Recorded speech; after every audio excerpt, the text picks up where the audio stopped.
I wrote this poem, Desert Love, about falling in love with someone. Specifically, falling in love with someone on a camping trip in the desert. More specifically, in Joshua Tree. Yeah. Desert love.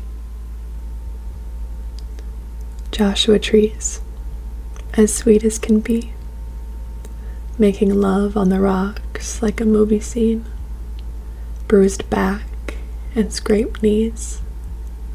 I love you, whispered in a tent, drunk off the sun's slow descent, patiently waiting for a desert breeze. Cupid disguised as a cactus, we run down the mountain like target practice, holding hands to keep us grounded, wearing each other's jackets. Howling coyotes start to roam, full moon perfectly rounded, lighting our way home.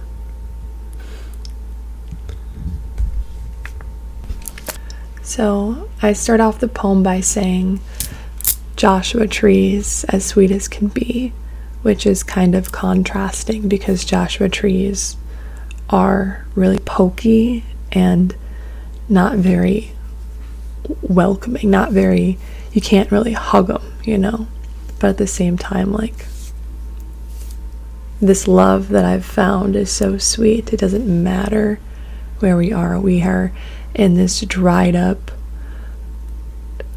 cactusy desert, but yet all I could think about is this sweet, sweet love that I've found. And how magical it is, and how it's like a movie scene.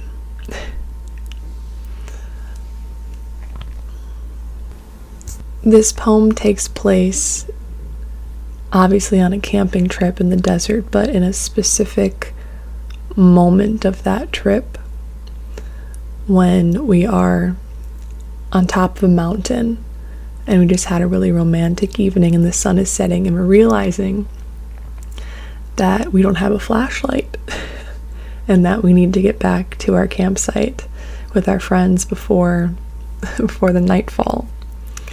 So when I say drunk off the sun's slow descent, it means we're drunk off each other's love and the excitement and like the running out of time and the not being where you're supposed to be, and that's what makes love so exciting sometimes. So we're drunk off the sun's slow descent, patiently waiting for a desert breeze because it was just so extremely hot that day. And I'm also saying, like, we've been patiently waiting for this love to come. For what are you waiting for in the desert? Something cold,